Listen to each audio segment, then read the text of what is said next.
piece of the 9/11 story from a person who lived through the terror will hopefully provide you with an understanding of the magnitude of the event and its place in history.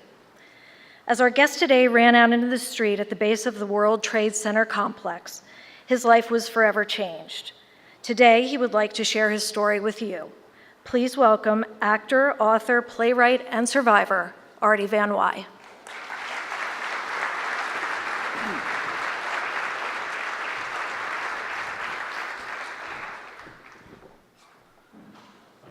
Thank you very much for having me here, and thank you very much for being here. It means a lot to see that this many people have an interest in that day and remembering that day. There are countless stories of that day, stories that go beyond just the people who happen to be there. Anyone in the audience who is old enough to remember, you have a story of 9/11, of where you were.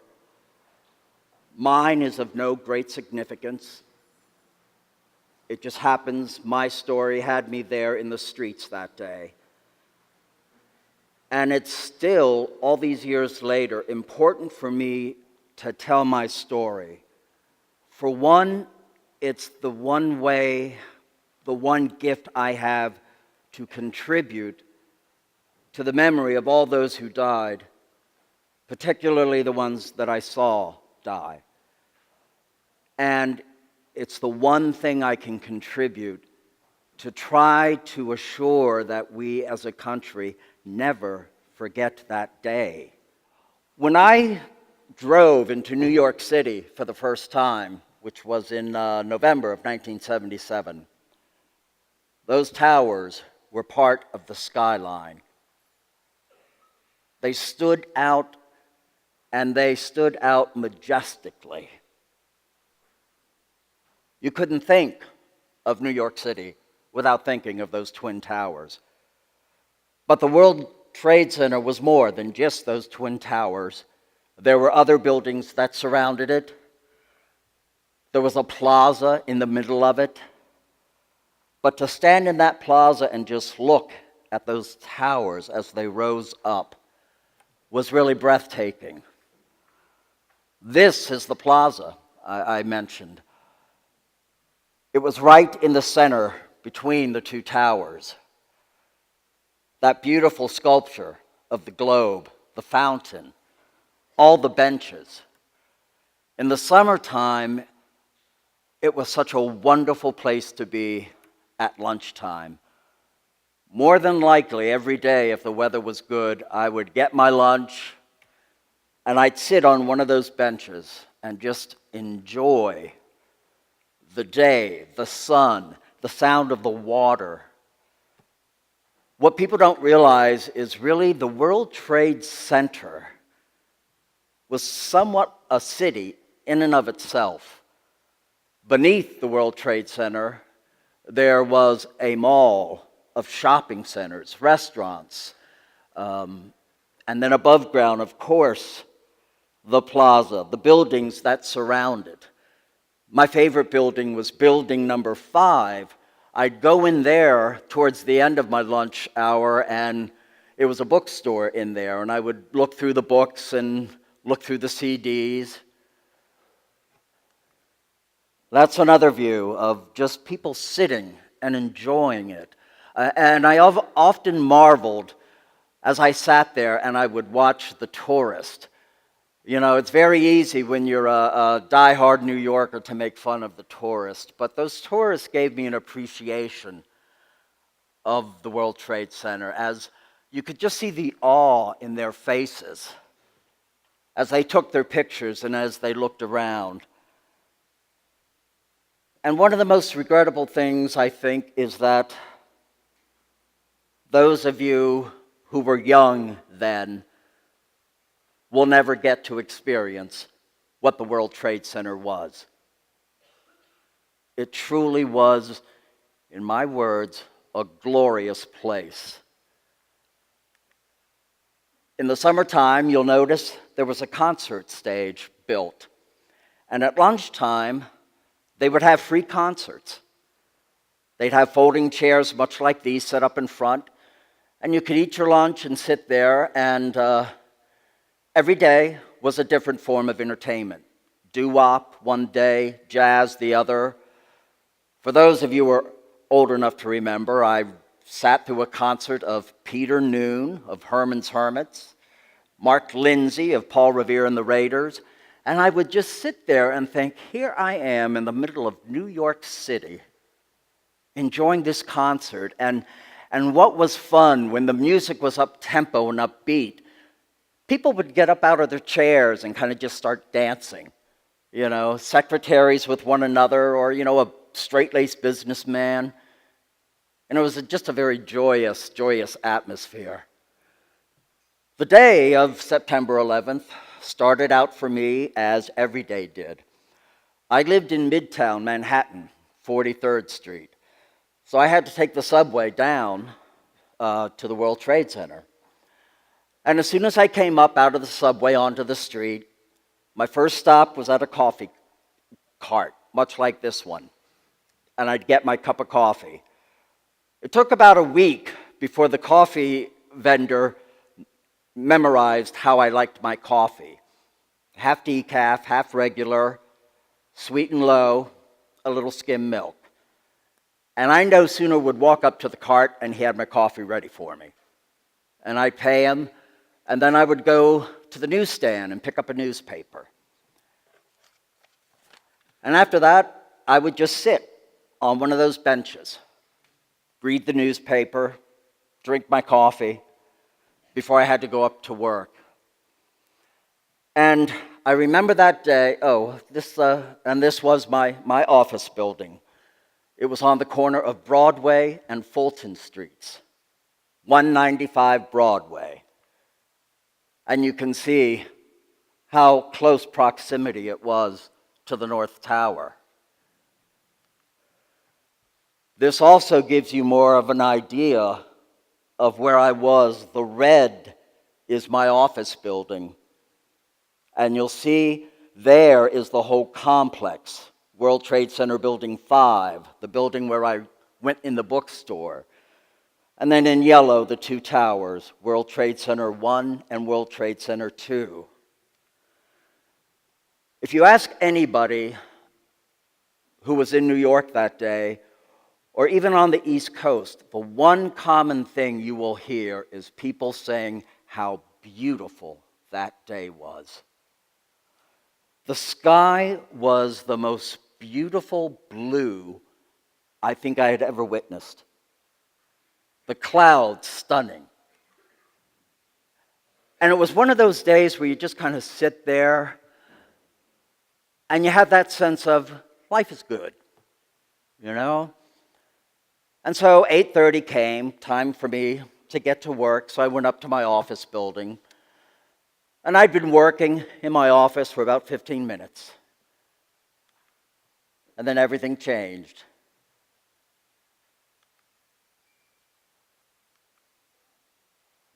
The first plane hit the North Tower. In my office, we heard the explosion, and our building actually shook. And everyone was saying, you know, what was that? Was that thunder? Was that an explosion?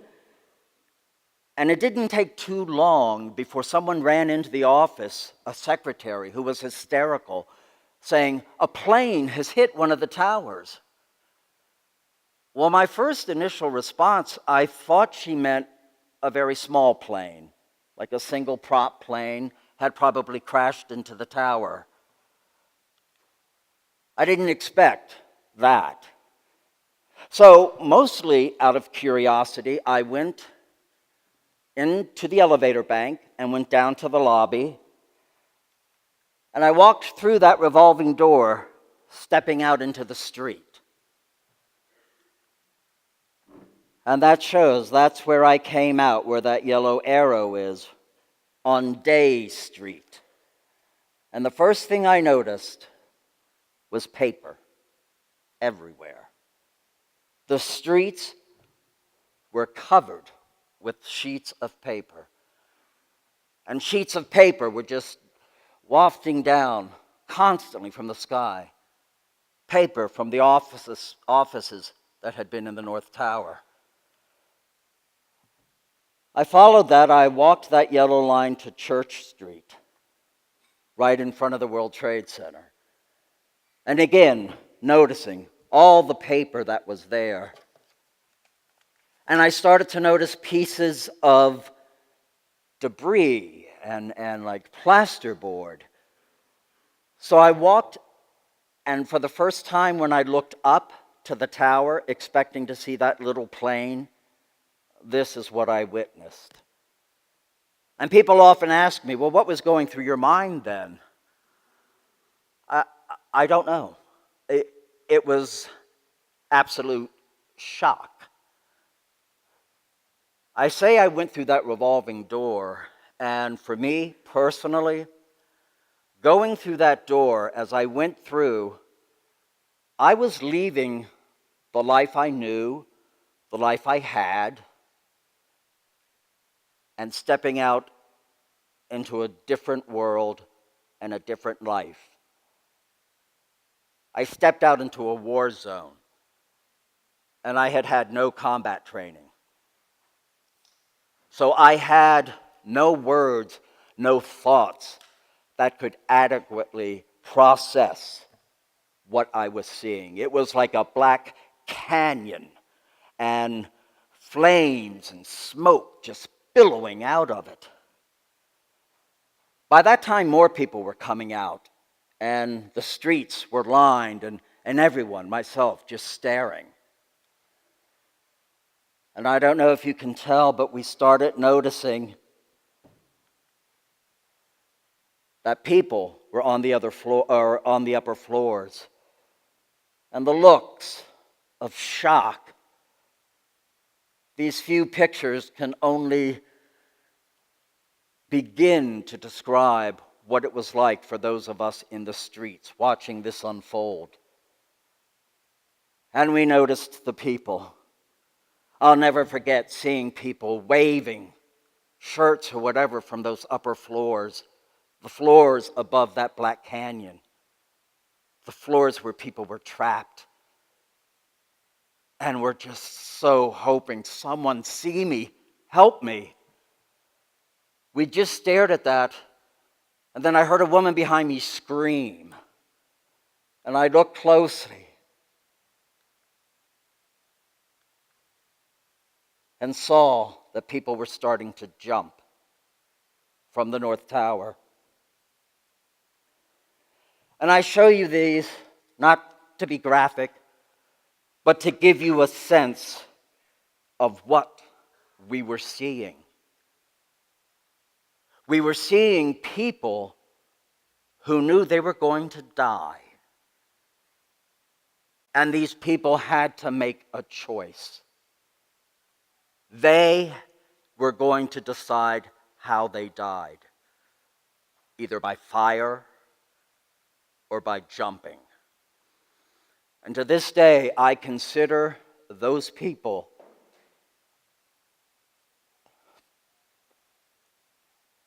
the most courageous people to make that choice. There is a quote, two quotes actually, that are etched on the walls of the 9/11 Memorial Museum, talking particularly about those who ended their lives by jumping. One man said, "She had a business suit on. Her hair was askew. This woman stood there for what seemed like minutes. Then she held down her skirt and then stepped off the ledge. I thought, how human, how modest to hold down her skirt before she jumped. I couldn't look anymore." Someone else described, "You felt compelled to watch out of respect to them. They were ending their life without a choice, and to turn away from them would have been wrong." When I saw and realized people were jumping, my response, without a thought, I just started screaming, no, no, no. And I actually ran into the plaza towards where that spear is. I ran up into those steps, wanting to get to the North Tower. And that shows where I had run. And that orange spot is where I had to stop. I was under the protection of a corner of building number 5, standing right opposite the North Tower, and debris and metal, glass. I remember the glass shattering. I mean, things were constantly raining down.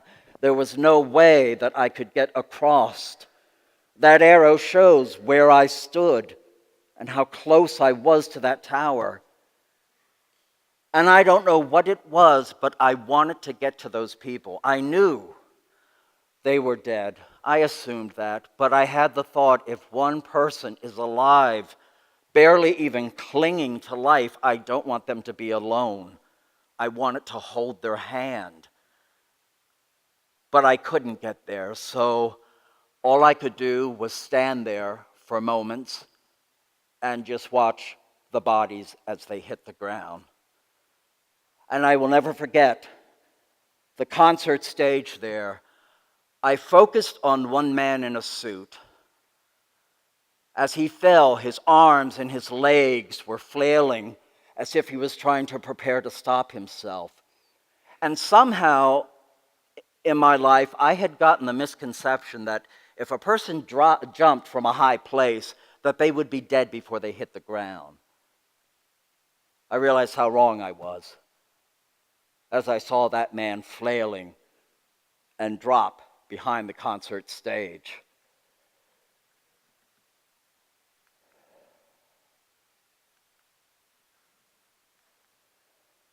I then had no choice, but there were some guards in World Trade Center 5, and they started yelling at me to get in, to get in.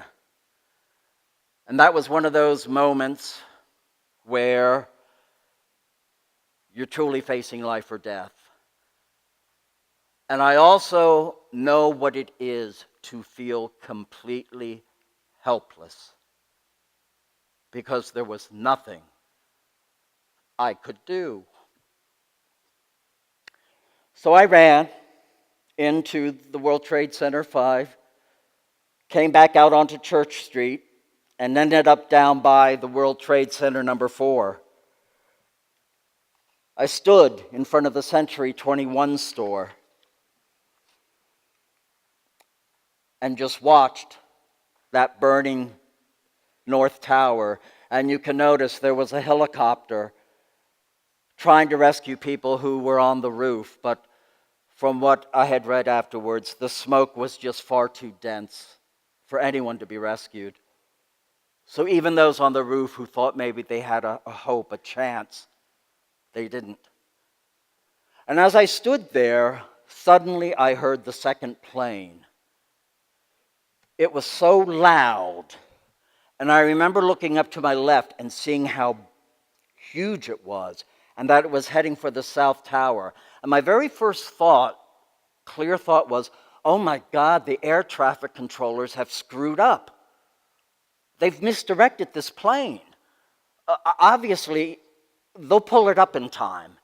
And I was holding my breath waiting for that to happen. And of course it didn't. And it struck, and there was such a huge explosion. And we literally all started running for our lives. Pieces of debris and metal were falling all around us. At one point I fell, and people started stepping on me. And I remember thinking, I'm going to be trampled to death. But I was able to get up. And I kept running. I ran up to where that yellow dot is, up to Fulton Street. And when I ran up Fulton Street, there was a man, a heavy-set man, laying face down in the street. And everyone ran past him, including myself.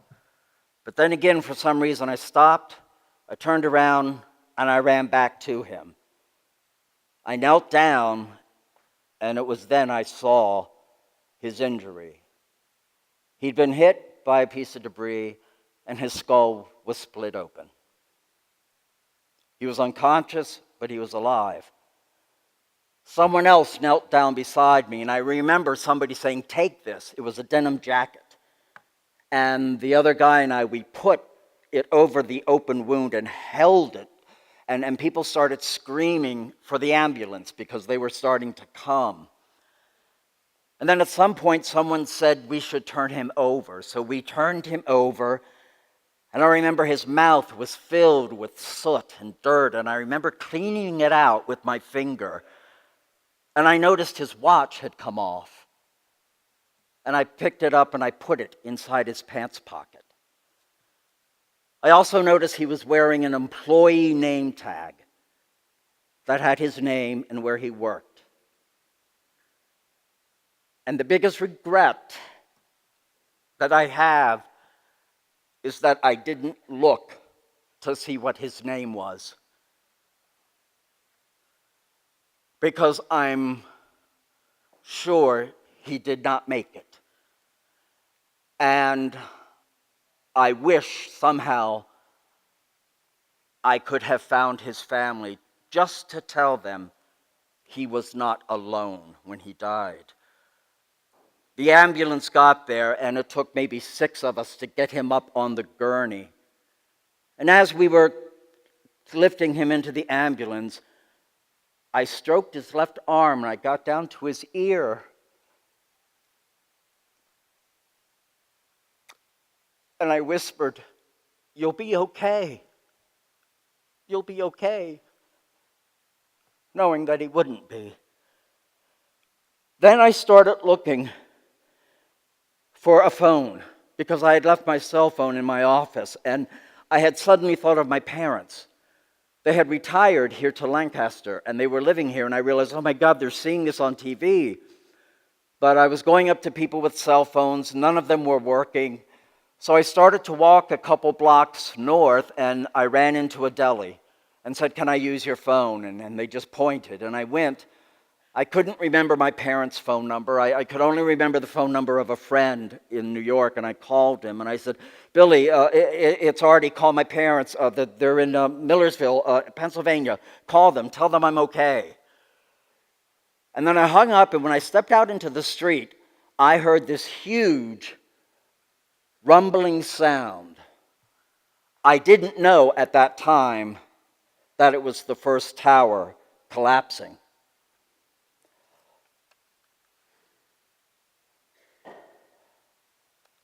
All I saw was this huge wall of dust, such as that, coming towards me rapidly.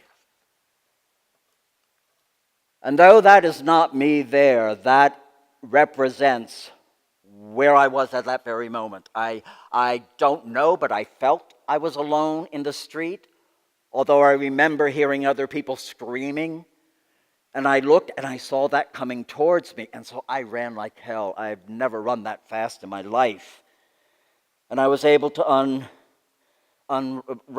outrun it. And then just kind of stopped and caught my breath. And the damage had already been done.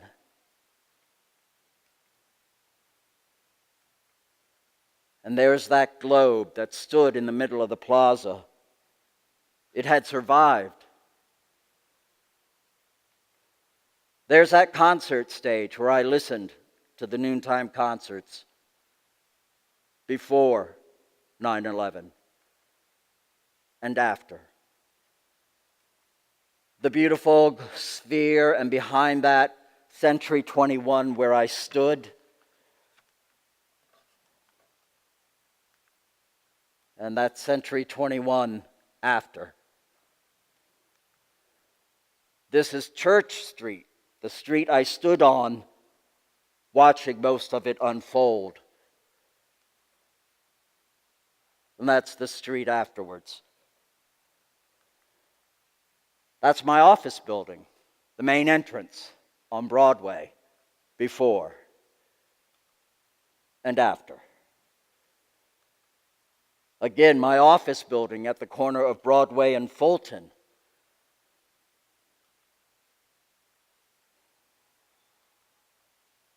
And another view of my building there on the left. Behind that is World Trade Center building number 5, where I'd go to the bookstore. And that was it during 9/11.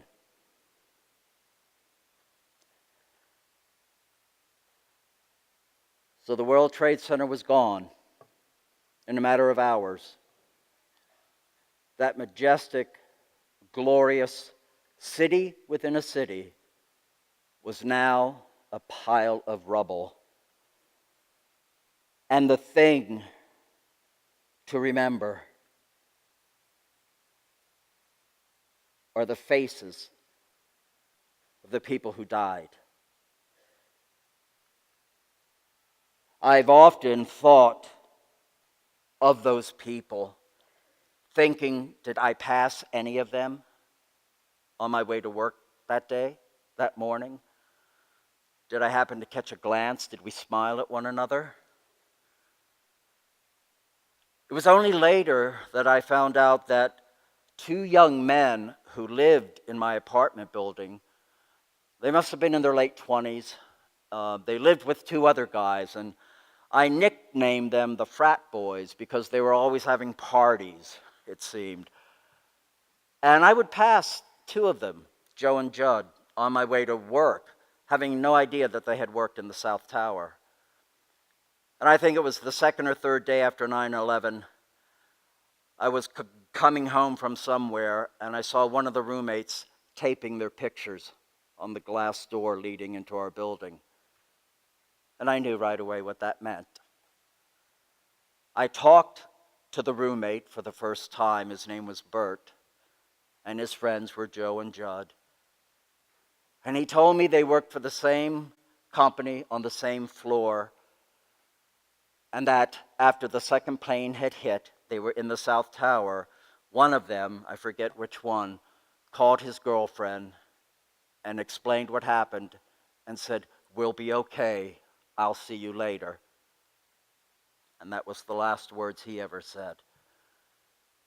Though I did not know them personally, they were the face for me of 9/11. A memorial, makeshift memorial, rapidly was built in our lobby with pictures of Joe and Judd, flowers, lit candles. I really grieved for those guys because they were so young. And it made me think how many other people that were just so young, just starting their lives, were gone.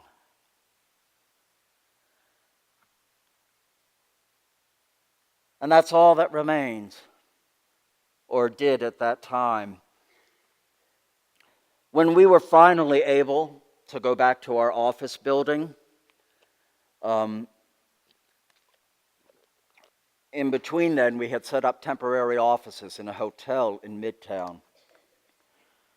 But when we were allowed to go back down, I lasted 3 weeks. And then I had to quit my job of 13 years. Because the moment the subway doors would open at my stop, you could smell the smoke, even 2 months later. And I'd come up out of the subway and just start crying. And I would cry all the way to work, especially as I passed what was now Ground Zero, which was still just ruins, and it was smoldering, and there was smoke. And so finally I said, I just have to quit. So I did. And what I ended up doing was writing about my experiences of that day and the weeks and months that followed. It started out the morning after 9/11. I woke up after a very fitful sleep, and I listened to all the voice messages. And I got on my computer and saw all the emails, from friends and family. So I sat down, and my basic intent was just to write a very brief email saying I'm okay. But the minute I started typing, I started explaining in detail what that morning was like. And I sent that out. And almost immediately, people began responding, thanking me. thanking me for giving them a perspective that they could not have gotten by just watching television. And they encouraged me to keep writing. So I think the few weeks after 9/11, I wrote maybe 3 or 4 emails that I would send out describing what it was like to be in Manhattan. And they would send those emails to their friends. So I started hearing from people I didn't even know, and everybody was thanking me and encouraging me to write. So I kept writing. And then January of the following year, January of 2002, one day I just had a thought, I wonder if all this stuff I've written could be a play. Now, I had moved to New York originally to be an actor and gave that up after 10 years and joined the corporate world. So being back on stage was the furthest thing from my mind. But I had this material and I knew it was important. So I had met a friend who was an actor, and I told him, I said, I have all this material. Could you please look at it and tell me if you think it could be a play? So I gave it to him. He called me that night and he said, yes, I think it could, and I want to direct it. So for the next 2 years, he and I worked on a one-man theater piece, which eventually became That Day in September. It was a one-man show of me on stage just telling my story. We premiered it out in Los Angeles. And the thing I was struck by is after every performance, there would be people waiting for me. And again, they would thank me. I didn't realize how much it meant to people to have such an eyewitness perspective understanding of what it was like to be in the streets that morning. And yet the most wonderful thing is they would thank me and we would talk, and inevitably they would start to tell me their story, where they were. And that's when it really hit me that we all have a story.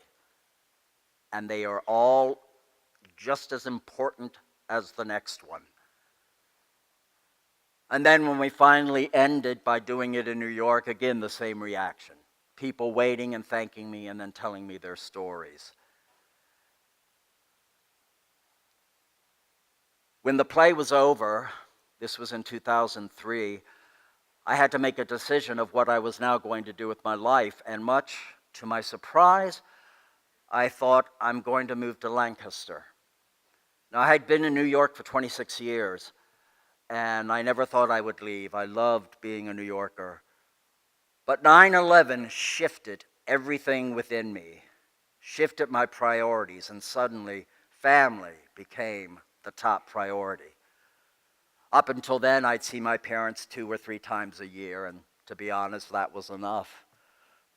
But suddenly, I wanted to be with them. And so within a month's time of that thought, I packed up and moved here with no job, no apartment, no car. But I was with my family. I was home, so to speak. And since then, my story of 9/11 goes far beyond just that day. It involves all these years that have followed. It wasn't until I got here where I really started experiencing the effects of PTSD, post-traumatic stress disorder. And I found a therapist who I still see as we try to work through so many issues. The thing for me is when you come so close to death, your own, and seeing the deaths of others, it shatters everything within you. My soul, my spirit was wounded. And it has yet to fully heal. And I think that may be true for anyone aside from 9/11. Anyone who at any time experiences tragedy or a trauma. Your life is never the same after that. And I'm still in the process of trying to figure out what is my life? Who am I now? Why did I survive? Am I here for any purpose? All those huge questions. Someone asked me the other day, they said, "Are you happy?" And it just took a moment, and I had to answer truthfully. I said, "No." I said, "I have forgotten what it means to be happy." That's not to say that I don't have moments where I enjoy myself. I enjoy my parents. I enjoy my coworkers. I certainly am able to laugh. But it's not like it used to be. There's something that was taken away from me. An innocence, a naive feeling, I don't know. But I think of 9/11 every day, to some extent. For me, it's like putting on a piece of clothing. Some days it's kind of like a light windbreaker. You know, it's just kind of there in the back of my mind. Other days, it's as if it's a heavy woolen winter coat that's just dragging me down. I can be doing something and all of a sudden I'll have flashes of things that I witnessed. There are moments, a song or something will trigger something and I'll just start crying. So I'm still grieving. I'm grieving for all those people who died, even though I did not know them personally. I grieve for them. And maybe somewhat selfishly, I grieve for the life that I lost. And I always hesitate to say that because I am so grateful that physically I am alive. But the Artie Van Wy of September the 10th, 2001, died as I went through that revolving door. And I'm still trying to figure out who this new Artie is.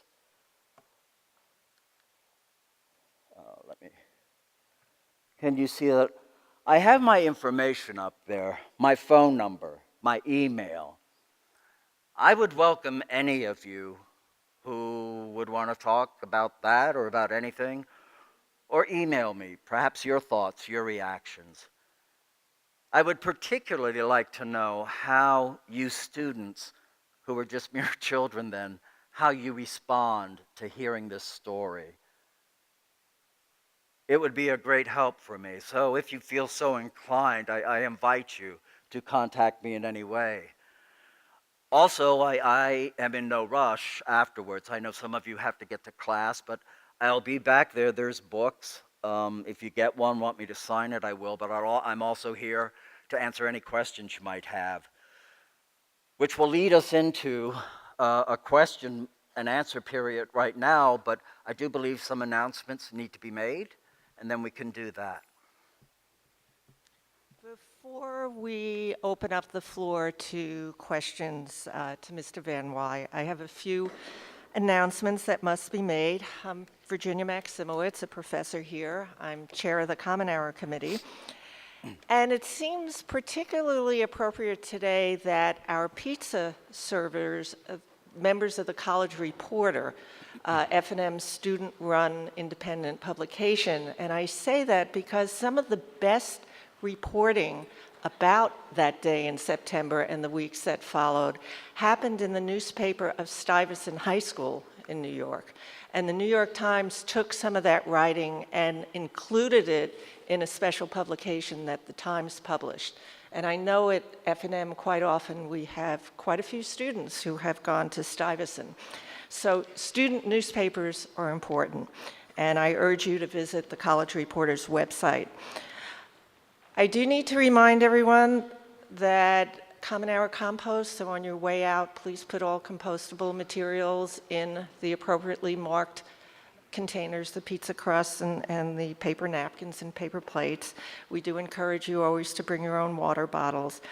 The most important announcement I have to make is that next week, the event is going to be a presentation by F&M alumnus Bruce Sussman, class of 71, called First There Was Harmony, from F&M to a career in the arts, but it's not going to be held here.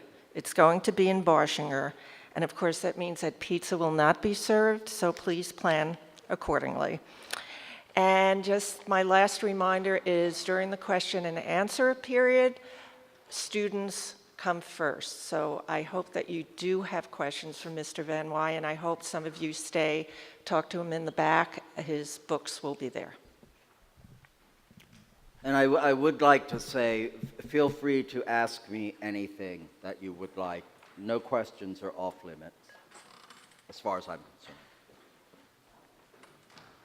Hi. Hi, Artie. Carol Kornhauser. Yes, Carol. I have a quick question. Having experienced such random but violence, how do you come to the violence that is so much part of our culture and maybe a larger general culture that's considered entertainment? How do you experience it? Do you watch it? Do you avoid it? And even the violence that's part of the news anymore, like the 2 recent beheadings, and we all know that they're not the only ones. Do you avoid it? Do you read it? Do you look at it? Yeah. It's a little bit, I guess, of everything. For the most part, I do try to avoid it, but that's, not always possible. Unfortunately for me and maybe many others, it no longer seems out of the ordinary, which is horrible to have to say that, but it's like, terrorism, terror, fear is just part of our lives now. Whenever I see things like that, my first thought is always, what will be next in regards to our country? So yeah, that's the answer to that.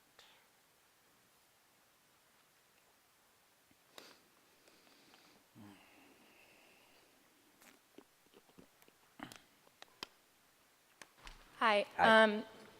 I think a lot of the time living in the U.S., we have such certainty and safety in a lot of ways, and you are someone who's dealt with such uncertainty, and not all of us even understand that the world is not always as safe as we think it is. But would you say that your experience really affects how you read world events and problems in other countries and tragedies around the world?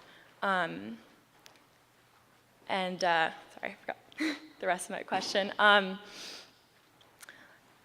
Basically, is that something that's important to you, reading about the other, world issues, what's going on, that's happening, such, horrible, traumatic events for other people in the world? Is that important to you because of your experience? Oh, yeah, I mean, very much so. And also because there's a part that I relate. I mean, that's the thing. I witnessed and experienced and survived hatred at the most extreme, and unfortunately that's what's fueling so many of the events, that continue to take place. That degree of hatred, which is still so very hard for me to comprehend that human beings actually have that within them. But also, too, with these events, it always kind of just triggers my experience, That's why sometimes I do try to avoid stories or news things, just because, it just brings it back for me.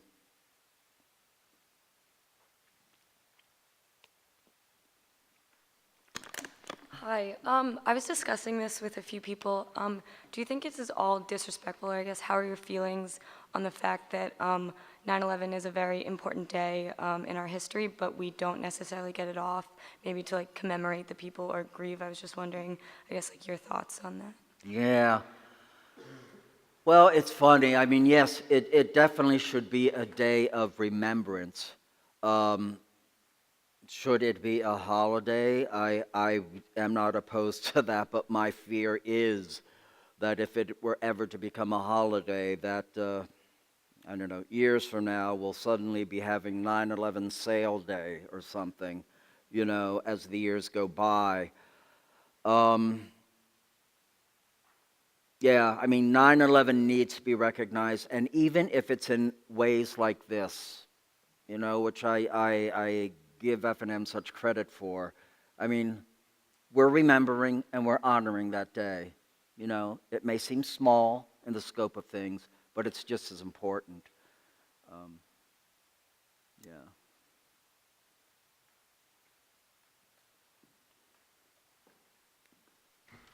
Hi. I'm probably the last person in a priority ranking who should be speaking. I haven't seen you since, I don't know when, 1969, when as a young college student I was dating Treat Williams, and I was stumbling down the back steps of one of the fraternity houses late at night. So I don't remember you and you don't remember me. I used to work at F&M. My grandfather graduated from F&M. My son attended 2 years. I lost very dear friends in 9/11.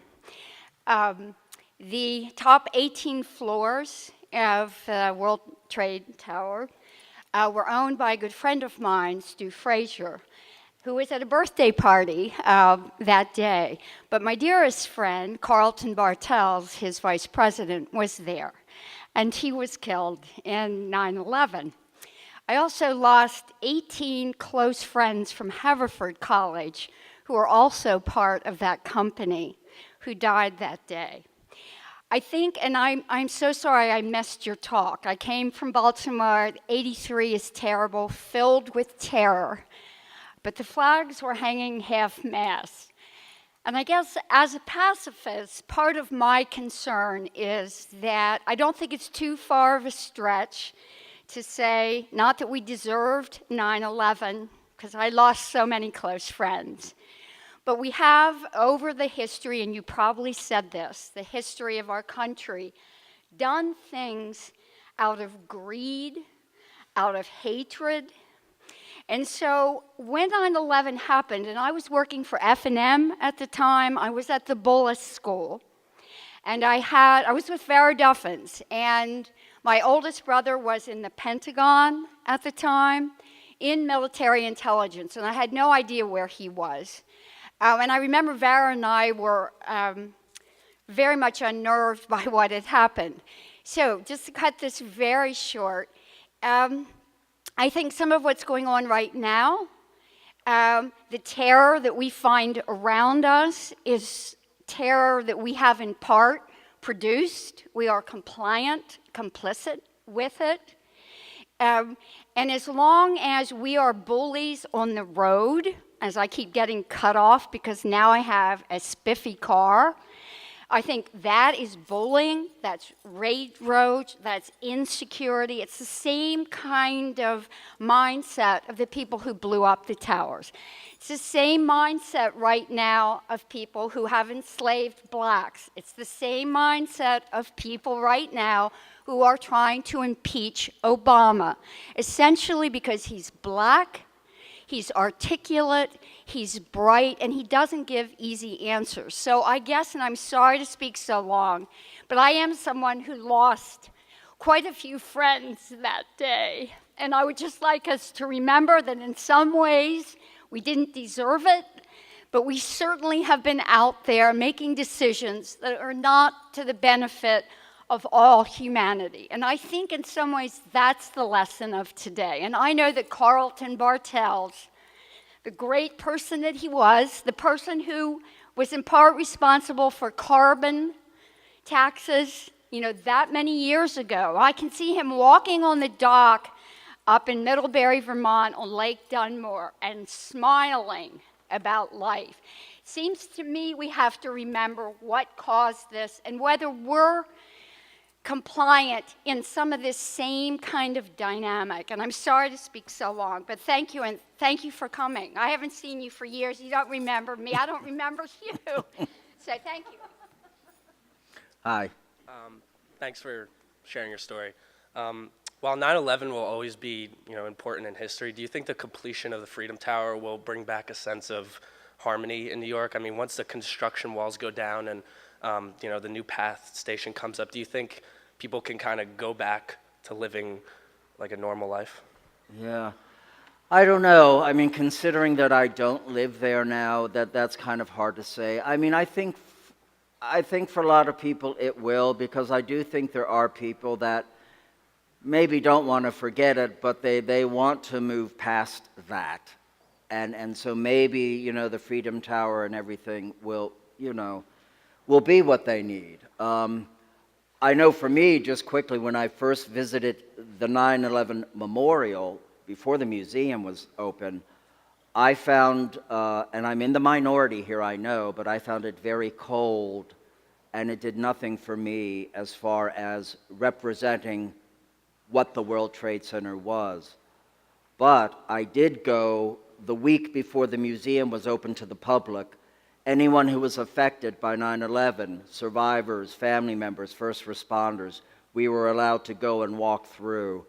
And I do have to say, as emotionally difficult as it was for me to walk through there, I think the museum has done an exceptional job of portraying that day, both educationally and just emotionally. And so I would encourage anyone, if you're ever in New York, to try to make the museum one of your stops. What do you think the younger generation can really do to kind of remember 9/11 as the years go past and that sort of thing? I think that's kind of up to you all, I just hope, as the years go, that, even if you weren't old enough to remember the actual events of that day, that you will find within yourself the significance of how that event changed the world you're growing up in. I mean, the world is now a different place, and you're experiencing that. So I would say that is something I definitely would want to pass on into your hands and others, of your generation, to decide among yourselves what significance that event has in your life. Hi. I was wondering if you could talk about your, personal and creative process with a memoir and with a play, because they're such interesting, difficult processes. Mm-hmm.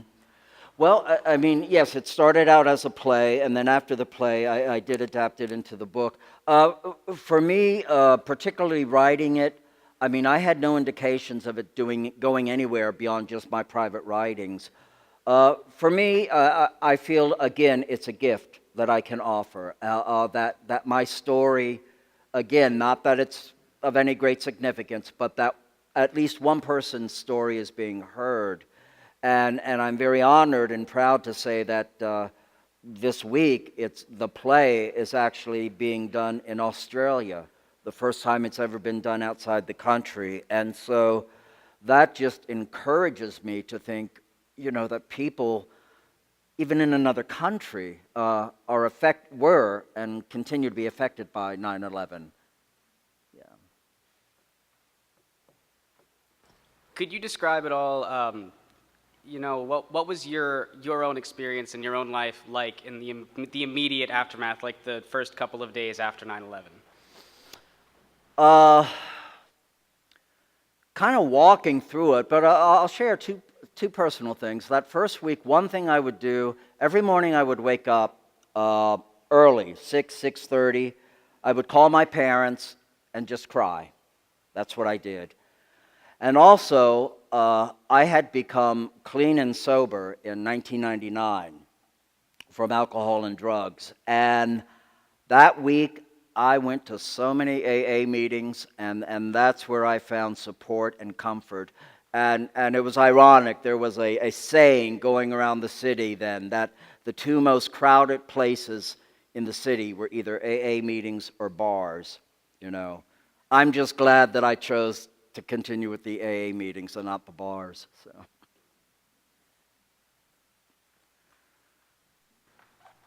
Well, Pearl Harbor was really kind of like 9/11, but before. Are you afraid that generations after us will forget the effects of 9/11? Like, our generation really isn't affected by Pearl Harbor as much as the older ones? Yeah.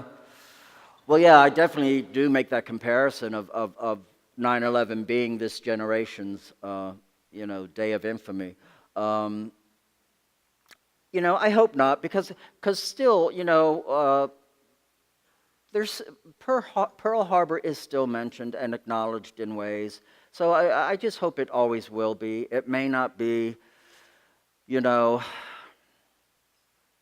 so focused on all the time, but I don't think we'll quite ever be able to forget that, because that really was, a defining moment in our country's history and really even the history of the world.